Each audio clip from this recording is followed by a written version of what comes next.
Hi, everybody. Thanks so much for joining me today in the UW Office of Sustainability for a 2024 update. I am Lisa Dulude. I'm the director of UW Sustainability and wanted to show a shot of our small but mighty team, fantastic team that we have, as well as our fantastic group of student interns below there.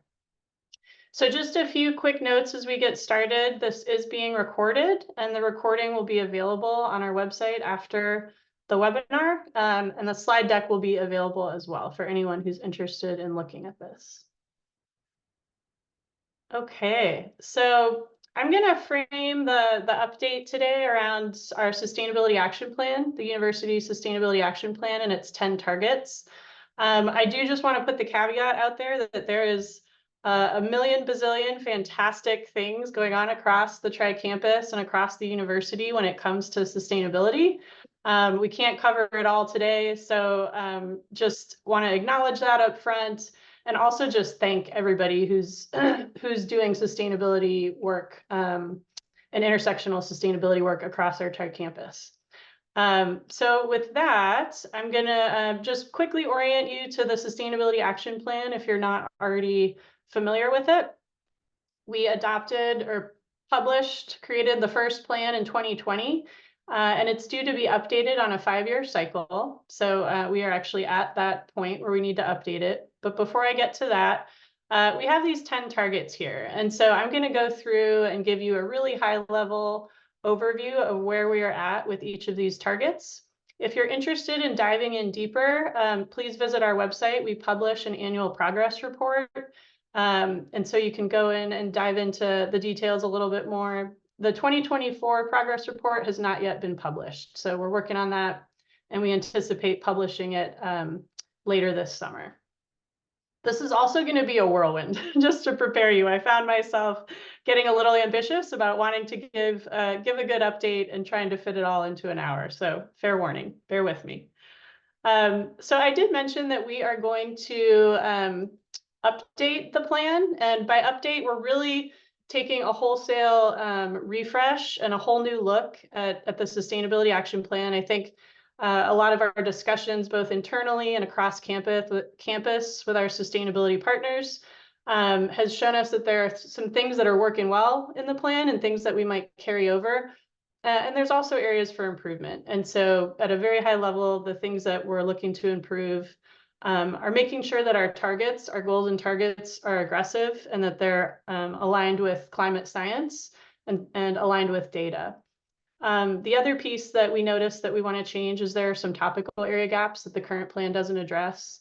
A few examples would be green building, water conservation, climate resiliency. There's a few other examples, so we want to include those in the next iteration of the plan. And we also want to make sure that that the new plan is really inclusive, even more so than the current plan of the tri-campus, and particularly of other units across campus, such as medicine, the Bothell and Tacoma campus, that really weren't as, at the forefront as much as they should be of the current sustainability plan. So just a quick overview, and you'll be getting a lot more information from our office in the fall when we kick this effort off. It will be about a 1.5-year effort, and we really want robust engagement across the tri-campus from all of you to help us create and develop the new plan. So starting with our first target, double student, faculty, and staff engagement by 2024, we've found that this is one of those targets that will probably be reimagined. We know that engagement's really important, but when folks started trying to work on this target, I think there were a lot of questions that came up. Where did we get the doubling number? What do we mean by engagement? And what's really important when we're talking about engagement? So putting that out there, that said, I think both our office and through partnerships across the university, we have done a ton of engagement, and engagement that we're really proud of. So this is the last of our Building a Sustainable Campus webinar series. I really encourage you to go and check out the different recordings. that we have on our website. They dive in, like I said, take a much deeper dive into these different topic areas, and we'll give you more detail than I have time to give you today. So that's one example. Another example I just wanted to highlight is the Campus Sustainability Fund. So that is a student-led, student-run program that's part of our office. But they hosted a fantastic teach-in on intersectional sustainability earlier this year, along with other student RSOs. And I attended and was just super impressed. So you can check out a little more information about that on CSF's website. Also encourage you to check out their resource guide. It is fantastic on intersectional sustainability, and also their zine. All of this, again, available on the CSF website. Lastly, when we're talking about engagement, I just want to make sure folks are aware there's tons of opportunity to get engaged and stay informed. I've put a few examples below here. So for example, if you're interested in learning more or getting involved in the decarbonization effort, clean energy effort on the Seattle campus and transitioning the power plant off of fossil fuels, we have a student energy task force that you could join. There's also a faculty roadmap, clean energy roadmap working group, and the same thing for staff. So reach out to us if you're interested in that. We have an air travel initiative that I'm going to talk about later. There's a working group for that. Campus Sustainability Fund that I just mentioned, fantastic program across campus that provides small and large grants for student-led projects. And I also wanted to highlight that that we're going to kick off this fall a new student sustainability forum or collaborative. And so it's really going to be a way to for students to drop in and hear a little bit more from our office about how we're updating the plan, to have your voices heard as students, and just really provide an open and welcoming platform for anyone who's interested to come and learn a little bit more about the plan update. And most importantly, please sign up for our newsletters, blogs, etc., so that you know about new opportunities and events and can stay up to speed on that. So with the second target, it calls for creating a One UW sustainability framework. This was one of those another goal or target that I think really didn't have quite enough direction or enough sort of enough sense of what do we really mean by that. There were a few examples, specific examples in the plan, but we decided to take a step back and really invest some time in reevaluating what's the spirit or the intent of this target, and reevaluating our goals, our mission, vision, and path forward for UW. So we've developed a new sustainability mission and vision statement, which I'll show you in a minute. We're also taking time to ask folks, and this will be part of the Sustainability Action Plan update, but what does the future look like? What do we really want to see in 2050? What does success look like for UW when it comes to sustainability, so that we have this sort of clear North Star of what we want to get to? And then breaking that out into milestones, ideally in 5-year increments, so that we can stay on track with making progress. At the university level, what are we willing to commit to? This, again, is going to be part of the updated plan, but really trying to make sure that we have aggressive and assertive goals that move the needle and scale up and accelerate our impact as a very large and influential university. So just wanted to call that out, that's something that we're working on, resetting the boat, as they say. So very timely with boys in the boat, and here it's women in the boat. So our new sustainability vision, I'll let you all read this, but some key elements are that we really want to embed sustainability in everything we do across the university. That's going to be, it's quite an effort, but part of our goal is to engage our partners, engage faculty, staff, and students not only across campus operations, but also research, academics, and learning, and community partnerships. And we want to take bold action and act with urgency. With our mission, again, we'll let you read this, but we really wanted to make sure that we're addressing intersectional sustainability and acknowledging the environmental harm and inequities that have been systemic in our systems.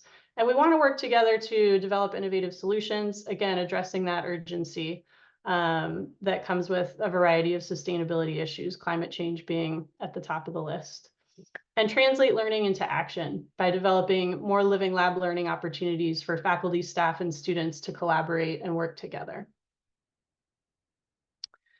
Another piece of the One UW framework that we have worked on, this is a little bit of an eye chart, but wanted just to show you that down here at the bottom, our UW sustainability is this sort of hub connecting a lot of different pathways for moving different initiatives forward across the tri-campus.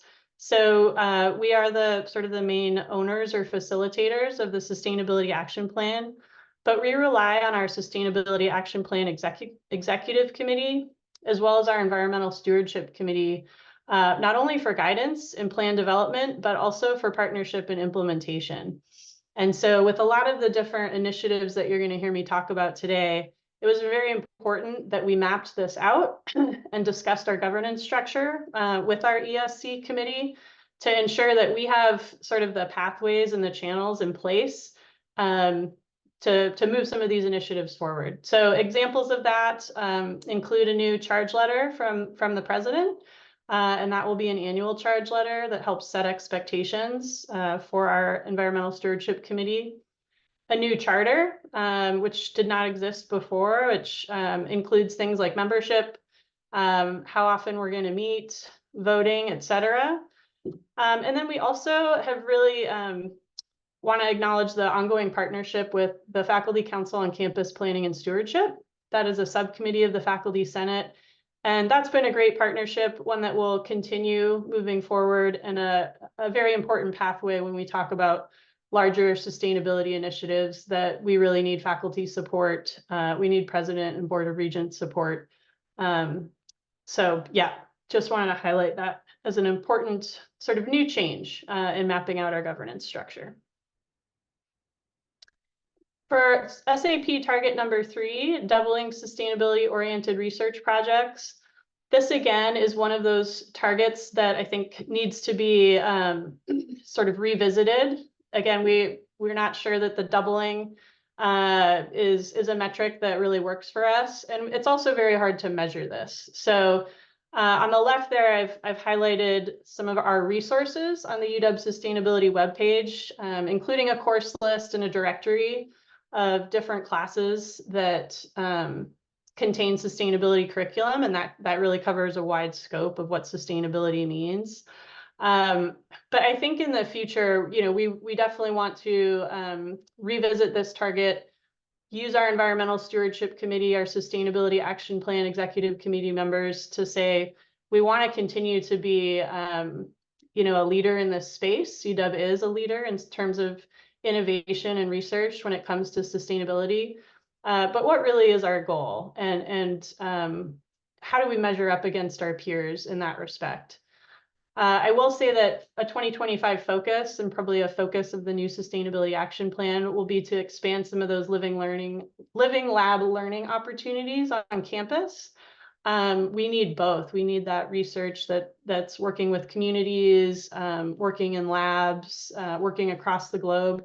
And then we also really need some research that's focused on some of the problems across our tri-campus. And I think there's huge potential and opportunity there. With SAP target number 4, equitable purchasing targets by 2022, the UW does have a business diversity and equity program in place already. They're doing fantastic work. That's through central purchasing, but actually primarily through facilities purchasing. This was developed in large response to the state executive order in 2022 that called for equity in public purchasing. And UW's facilities purchasing manages this effort, makes sure that it's in line with the university's diversity blueprint, and also has produced a ton of training as well as a toolkit for all of the different departments across UW. And they also developed department-specific spending goals for diverse and equitable spending, and meet with those departments on an annual basis and report that information to the Board of Regents. And as far as how is the university doing with reaching the business diversity and equity targets. So I've put some of those resources here and encourage you to check those out. Moving forward with the SAP, we definitely still want to continue including equitable purchasing, and we also want to expand it to include more of your traditional sustainability goals when it comes to purchasing. And you're gonna see the importance of that here in a minute when I get to some of these other slides. Okay, so SAP target number 5% lower emissions from air travel.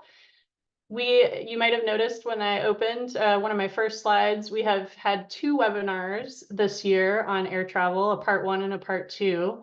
So I'm not going to reinvent the wheel or recreate that information, but in a nutshell, UW flies a lot.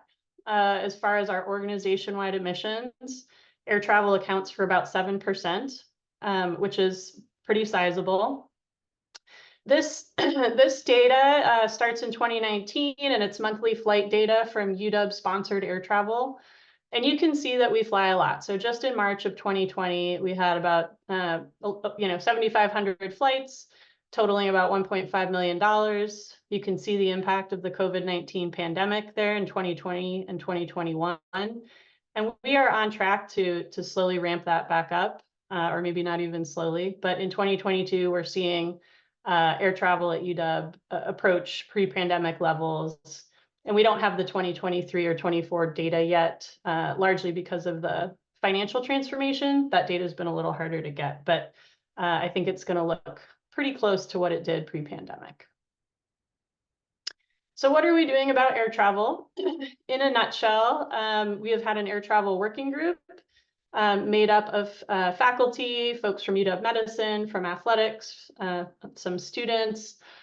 We've conducted focus groups, done a number of presentations to different groups, FCUPs included. And we have a draft proposal that we've introduced that says UW really, in order to move the needle on this, we need to establish a new program. We've proposed calling it the Sustainable Connections Program, which we kind of like. And it really is centered around 2 primary goals. So the first is to reduce our emissions from air travel by flying less. So we know that we are still going to continue to fly, and there's a lot that we gain from flying, but really finding those opportunities to fly less. And we go into a lot of detail on this, especially in part 2 of the air travel webinar. And the idea is to begin that portion of the program by July of 2025. The second goal of this proposal is to mitigate for emissions from air travel, or take responsibility.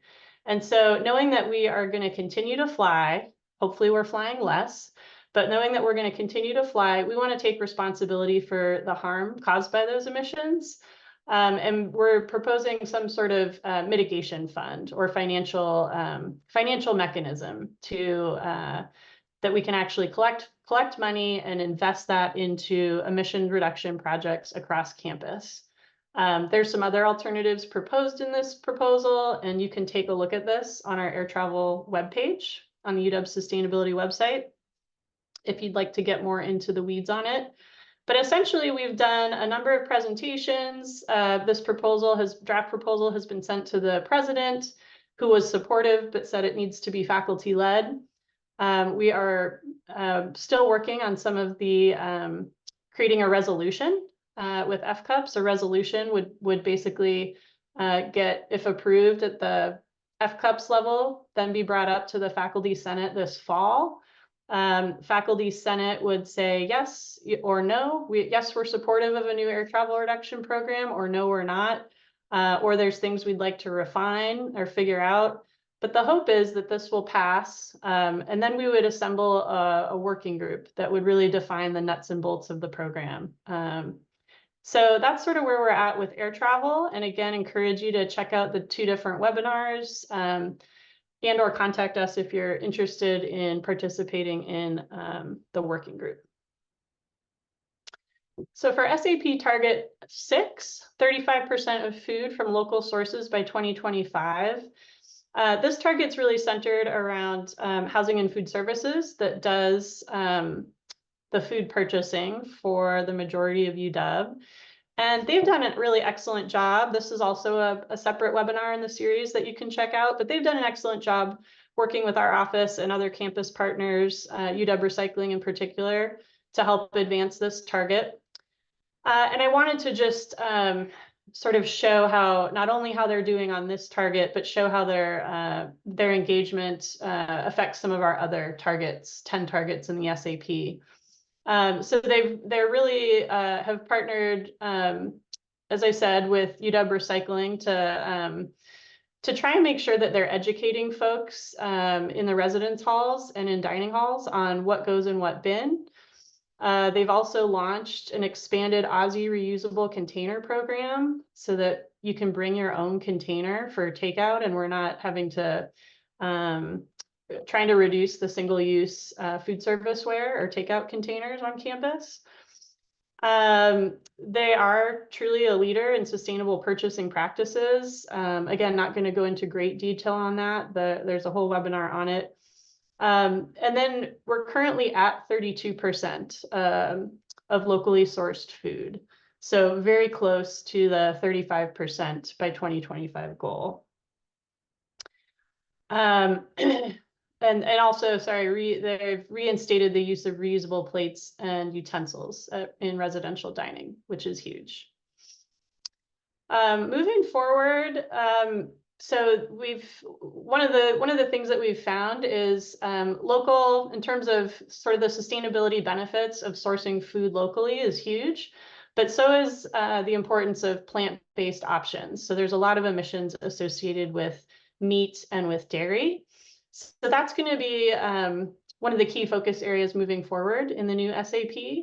And currently, plant-based foods account for 38% of menu items that are listed by HFS. So just want to highlight their success and a big kudos to all the work that HFS, dining services, and recycling have done. For SAP target number 7, a 6% decrease in single occupant commute by 2028.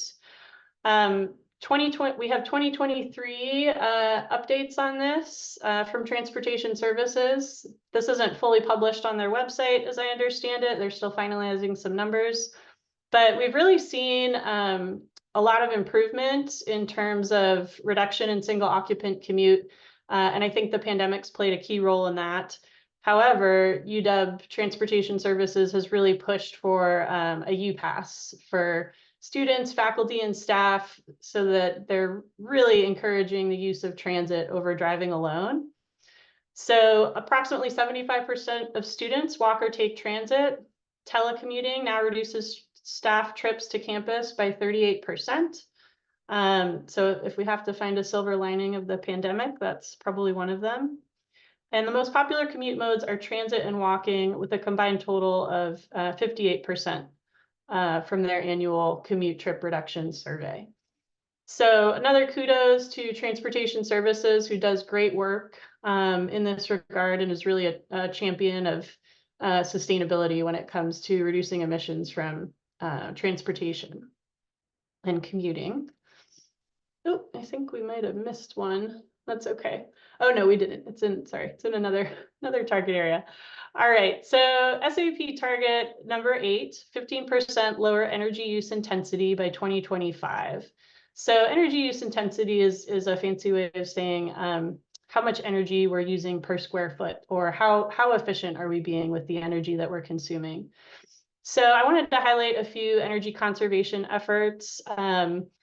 So first off, we have a new state mandate. The state of Washington is basically saying we want large commercial buildings to use less energy, and we have energy conservation targets, or EUI targets, that we have to hit. And that's not only applicable to the Seattle campus, but all 3 campuses. It's really based on building square footage.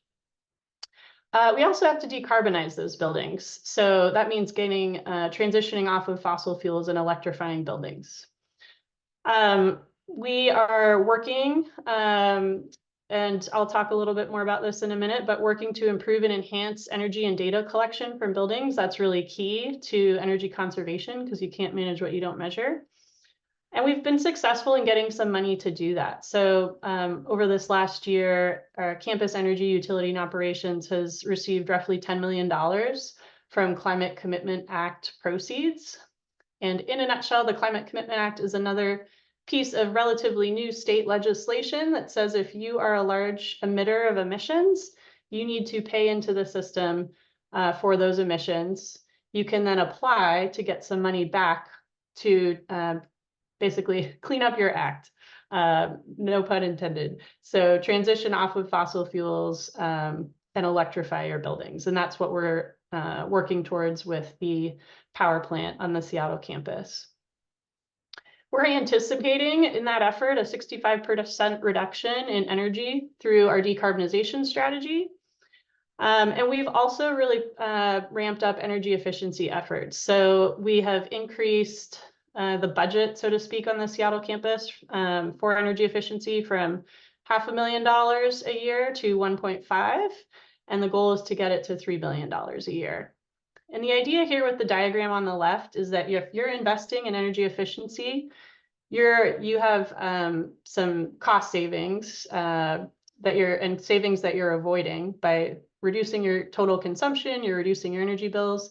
And then when you reinvest that back into energy efficiency, it's this sort of virtuous circle. So, and those efficiencies pay for themselves. So simplified version of this sort of green revolving fund model. For target number 9, 10% less solid waste by 2025. Over on the left, 2005, you can see where we were at. So hovering just under 4,000 metric tons of emissions from solid waste. And in 2022, we are much lower. So we are on track for meeting this target, but with some caveats.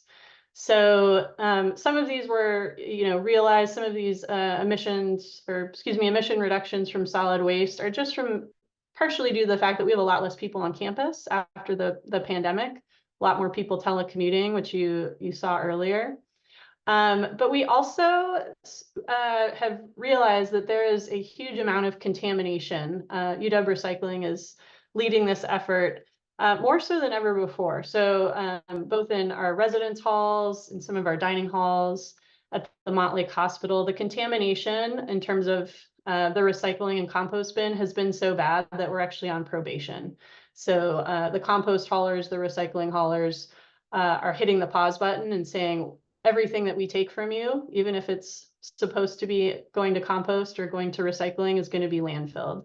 So I say that we're on track with this target, but there's a lot more that we need to do to rethink it and sort of figure out how we address some of the contamination issues through education and perhaps some different resources.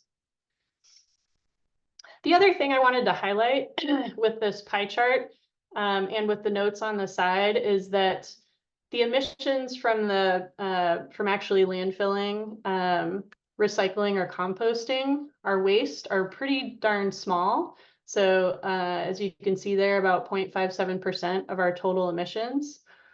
But on the other end, the things that we buy, the goods and services that we purchase, is the largest source of the university's emissions at 64%.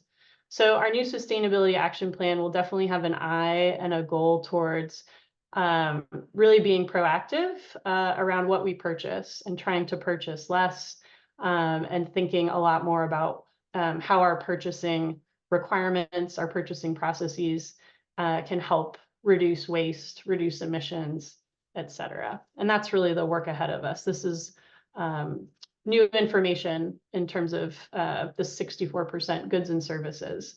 So I'm going to get to that in a minute, but we have never had that information before. Okay, I also wanted to touch on a few examples and resources for you around solid waste. So SCRAM is a program for the student cleanup, recycle, and move out. There is a ton of waste and a ton of opportunity to reduce waste from that move out process. So that is a partnership between UW Recycling and Housing and Food Services. Encourage you to check that out. There's also an opportunity to donate a lot of items as well as exchange with students that may be moving in. UW Surplus, I put a link to their website there, and there's a picture at the bottom. Does a fantastic job of trying to promote reuse of materials and everything from furniture to trucks to electronics. So if you're not familiar with UW Surplus website, they have both some online shopping, and then you can go in person to check out whatever you might need. And again, the best thing that we can do is reuse rather than purchase new where it makes sense. And I've also got some links to UW Food Pantry and the Sustainable Procurement webpage from Central Purchasing. Okay, so SEP target number 10, a 45% reduction in greenhouse gas emissions by 2030. So again, this is from our original 2020 Sustainability Action Plan, our current Sustainability Action Plan, and the focus with this target was really on direct emissions, so fossil fuels, emissions from fossil fuels that we burn. And you will see here with this diagram that the power plant, that dark purple bar under Seattle, the power plant is responsible for the vast majority of our university-wide direct emissions. This is against a 2005 baseline. The light purple at the top of that bar on the right is for fleet, anesthetic gases, and a few other small contributors to direct emissions. We've had a few wins that I want to highlight, and kudos to Campus Energy Utilities and Operations for these. So they have recently replaced the DRUPS unit, which is essentially our backup power supply, uninterruptible power supply, if there's outages on campus, and it's resulted in approximately a 10% reduction in natural gas consumption. Oops, I went backwards. This is a quick chart. That they produced just to show how much fuel we were using for heating degree days when we needed to heat the campus, when it was essentially below 65 degrees outside. And the red line shows fuel use after the new DRUPS unit was put in place. So really important project and really big impact at the central plant here in the Seattle campus. The other one I wanted to highlight is the Power Plant Resiliency Project. I'm really simplifying what they did here. Again, there's a webinar on this if you want to get more into the weeds. But the power plant crew standardized pressure across all of the 5 boilers at the steam plant, which had a huge impact on natural gas reduction and consequently emissions reduction.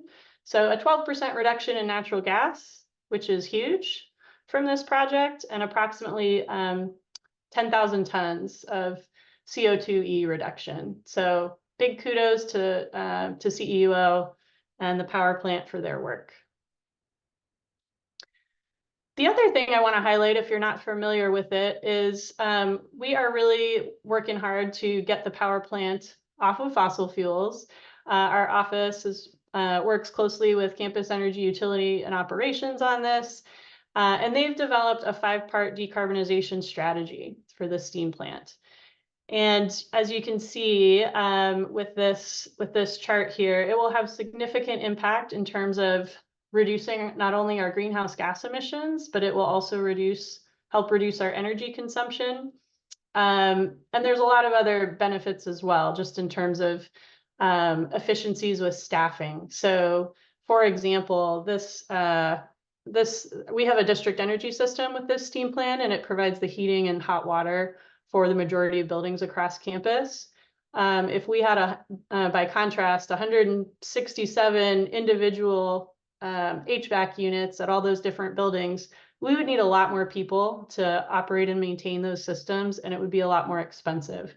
So there's just a lot of efficiencies to be gained from this, and obviously a clear, provides a clear path for us to get off of fossil fuels. Okay, I also want to highlight some examples from Bothell and Tacoma, who are also working to get off fossil fuels at their campuses. So Bothell just recently received about $6.5 million to upgrade their chiller at the central plant and replace 21 heaters with electric heaters. So again, part of that electrify everything to get off of fossil fuels. And Tacoma's working on the same type of thing. So $8.4 million that they are using to replace 5 of their large gas-fired boilers, some gas packs and associated infrastructure. And this is huge. So just to see this, this effort across our tri-campus and getting the money, requesting this money in the capital budget and seeing that it's being prioritized is a big win. So kudos to Bothell and Tacoma. With target number 10, again, there's that I just covered some of the short-term wins and then some of the longer-term work that we're trying to do to get off fossil fuels for our buildings. But our fleet and our transportation across the tri-campus also contributes to emissions. So the UW fleet has about 700 vehicles at the moment, and 41% are electric, hybrid, or flexible fuel vehicles. And when we look at their 10-year plan, it shows their plan to get off, to transition all of their fleet vehicles off of fossil fuels in the next 10 years. So they're doing this, timing this with the replacement cycle. So we don't want to necessarily purchase a new vehicle if it hasn't reached the end of its useful life. There's embodied emissions associated with new vehicles and things that we buy. So this is sort of the smart, common sense path to transition those vehicles to electric or a combination. Okay, and then lastly, so I've talked a little bit about how we're working to reduce emissions, emissions from our buildings, emissions from our fleet. And that most of that work and this goal in the Sustainability Action Plan has really been focused on direct emissions. But one of the projects that we completed in this last year was a greenhouse gas emissions inventory. It's the first one that we've really done in a robust way since 2005. And it's the first time that we've inventoried goods and services purchased. This includes all 3 campuses, UW Medicine and major medical facilities. And we felt like we really needed this information, not only because you can't manage what you don't measure, but we want to have the next iteration of the Sustainability Action Plan really built around sound data. And so this has been critical to complete before we kick off the update of the action plan this fall. And you can see here, I'll point out a few things. So we actually have, in terms of total emissions across the tri-campus, an 11% increase over our 2005 baseline. There's, one of the variety of contributing factors to this, but one of the biggest is an increase in square footage and campus population, which have gone up significantly since our baseline year. I also want to point out just the dark purple. If you look at the 2022 bar, so again, the 64% or the majority of UW's emissions are around goods and services purchased. And so we're making great strides in reducing emissions from scope 1 and 2, or from the fossil fuels that we burn. But we also, the work ahead of us in the next iteration of the plan really needs to pay attention to how we can reduce emissions from our purchases. Okay, I also wanted to provide an update. I've finished giving a quick update on the 10 targets of the plan. Want to provide an update on the new green building standard, which isn't a topic area that's covered in the current plan. This project is about 95% of the way to the finish line. We did a webinar on this a few weeks ago, so I encourage you to check that out. I'm going to give you the nutshell version here today. And this new green building standard, we have a goal of publishing it by the end of June, so about a month and a half away. Stay tuned.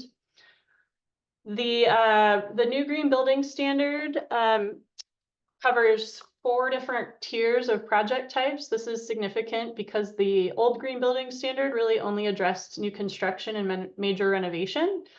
And as the UW looks to address deferred maintenance, both in our buildings and in our energy infrastructure, we are going to be doing a lot more of renewal and renovation of the buildings that we already have. So that's significant in that we have now a new version of the Green Building Standard that includes these Tier 2 partial renovations and interior projects. It also includes Tier 3 system upgrades. So we're talking about energy and water consuming equipment there. And Tier 4 is non-energy projects. So more cosmetic projects, moving around interior walls, paint, carpet, new furnishings, that kind of thing. And we have some new targets as well as part of the new green building standard. So water, the water targets that you have to meet are 25 to 40% below code, and that really depends on the project type, whether that's a Tier 1 or a Tier 2 project, for example. We have an energy or an EUI target that's below the state requirement. LEED Gold is still required, but we have a new UW LEED scorecard with some required credits above and beyond LEED prerequisites. This next one is really exciting to me, that we have an embodied carbon target. So this is when we talk about emissions from goods and services purchased, when we think about steel or concrete that we use to make buildings, there's emissions associated with mining those raw materials, the emissions from the manufacturing plant to make that concrete or make that steel, and then the emissions associated with transportation, getting them to the project site or the building site. So, and that actually embodied emissions when it comes to buildings are about equal to the emissions, operating emissions from the building over its life cycle. So hugely important. Those are emissions that are out there today, and we're going to address that with the new green building standard. In terms of ecology, we have new UW-friendly bird guidelines created by a PhD student. We didn't have any bird-friendly guidelines before, and it's a much bigger problem than you might have guessed on campus, on our tri-campuses. For health and wellness, we are asking folks to pilot a Fitwell credit, and it also includes, we want to see showers and changing facilities included and definitely analyzed with projects for Tier 1 projects in particular. And that just helps reinforce exercise during the day, you know, walking or biking to campus, and getting a little more exercise than you might otherwise. And then for equity, we're requiring folks to, for Tier 1 projects, include lactation facilities and gender neutral restrooms, and to assess it with Tier 2 projects. A few key other pieces of the new standard are no new fossil fuels. So I just told you that by and large, the majority of our facilities across our tri-campus are reliant on fossil fuels. We're working to change that, but if you build a new building, it has to be electric. So any space heating, water heating needs to use electricity as the primary energy source. We're also requiring life cycle cost assessments. So that's really a process where we want to make sure that we're not basing our decisions on what we purchase or how we build our building based solely on upfront capital cost. We're requiring folks to use the state tool to look at upfront cost, long-term operating and maintenance costs, as well as energy, water, and emissions. And when we have that information, we've done that analysis, it's just best practice, and it makes sense. You know, we want to make sure that we're making the best decision for that asset or that building for the university. And lastly, we want buildings to connect to the district energy system. So we have this 5-part strategy that I showed you and a plan in place to get the steam plant here at the Seattle campus off fossil fuels. And we want to reap all of the benefits of that transition. So we're getting ahead of it and asking folks to do that now, where it makes sense. Okay, what's ahead for 2024 and 2025? So we are nearly finished with the content of the Green Building Standard. But there's we want to also ensure that the rollout and the implementation is successful. So we'll be developing a lot of training, a lot of tools, providing technical guidance to make sure that folks have what they need for this new standard to be implemented successfully. We're also starting a water conservation audit. That's another area where we have a lot of data, but just like the greenhouse gas emissions inventory, we haven't compiled it and analyzed it in such a way that we have a really good handle on where the opportunities are for the Seattle campus and where we should focus our efforts. I mentioned the new Student Sustainability Forum, but we're really excited about that and want to make sure that we get the word out in the fall when that's officially launched so that students can join and have more of a direct pathway when it comes to developing the Sustainability Action Plan. And then, of course, want you to get engaged. This fall, you'll be seeing a lot of information coming out from our office on the Sustainability Action Plan update.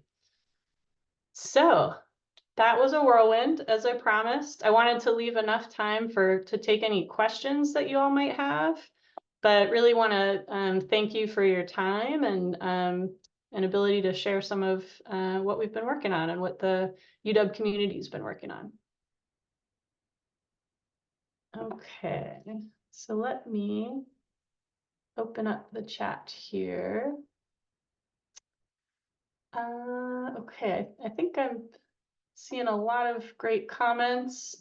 We've got a question here. New buildings with electric heating and cooling is reasonably straightforward, but retrofits of existing buildings to be electric is a much greater challenge. How to do these transitions without fully vacating and gutting the interior of such buildings to achieve the green energy performance standards? Tim, that's a great question. You're right, and that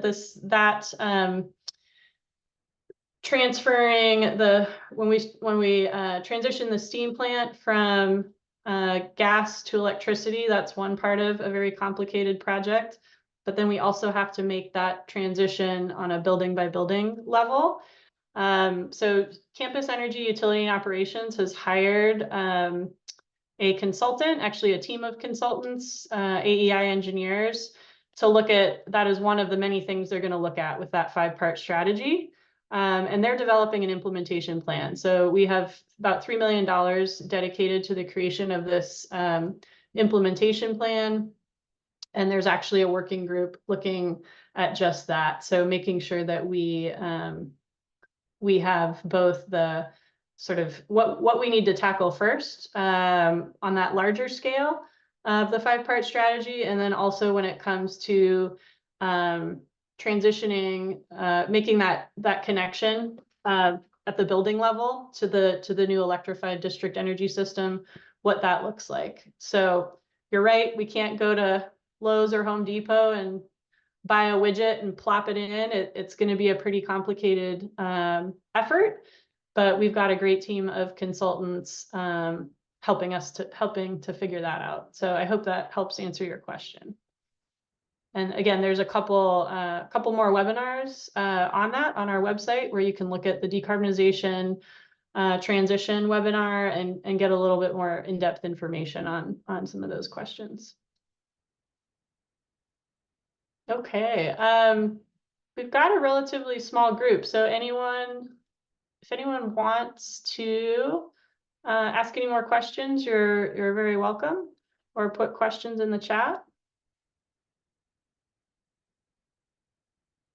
Okay, well, with that, I'll give you 15 minutes back of your time. Thanks again, and stay tuned. There's a lot of good stuff happening this fall. Thanks. Take care, everybody.